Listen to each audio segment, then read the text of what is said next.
మహిళలుగా వాళ్ళకు ఒక స్థానాన్ని ఇచ్చి ఈరోజు అన్ని రంగాల్లో మహిళలు ముందుకు వెళ్తున్నారంటే అది డాక్టర్ బాబాసాహెబ్ అంబేద్కర్ పెట్టినటువంటి భిక్షనే దేశంలోని మహిళలకు. అటువంటి అంబేద్కర్ని ఈరోజు పార్లమెంట్ సాక్షిగా అమిత్ షా అవమానించడము, దీని ఎస్సీ బీసీ మైనార్టీ మహిళా ఐక్య వేదిక మేము పూర్తిగా ఖండిస్తూ ఉన్నాము. ఈరోజు అమిత్ షా దిష్టి బొమ్మని భోగి మంటల్లో వేసి కాల్చడం జరిగింది.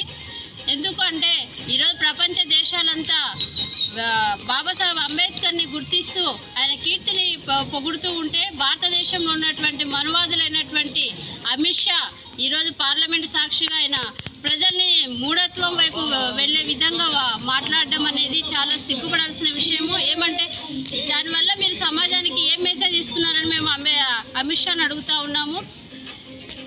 తక్షణమే అమిత్ షా ఆ మాటల్ని వెనక్కి తీసుకొని బాబాసాహెబ్ అంబేద్కర్కి క్షమాపణ చెప్పాలని మేము తెలియజేస్తూ ముగిస్తున్నాం.